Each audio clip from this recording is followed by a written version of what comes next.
Kasus perselingkuhan terjadi di Kabupaten Sumbawa Barat, Nusa Tenggara Barat atau NTB. Kasus ini melibatkan seorang pria 36 tahun berinisial BAK.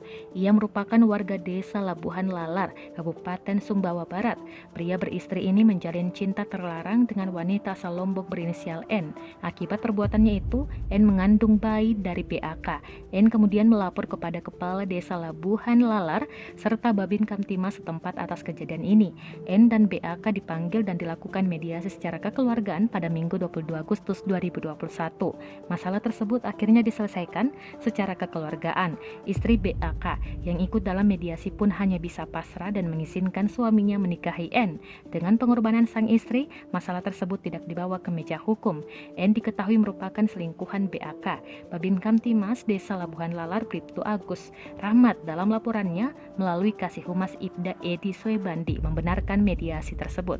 Dijelaskan Edi, berdasarkan pengakuan korban N, mereka berkenalan beberapa bulan lalu saat BAK mengantar N dari pelabuhan Pototano ke Taliwang untuk menjenguk keluarganya. Di jalan keduanya berkenalan dan mulai dekat sehingga mereka bersepakat akan bertemu kembali di lain waktu. Di pertemuan selanjutnya itulah keduanya melakukan hubungan suami istri sampai akhirnya N hamil.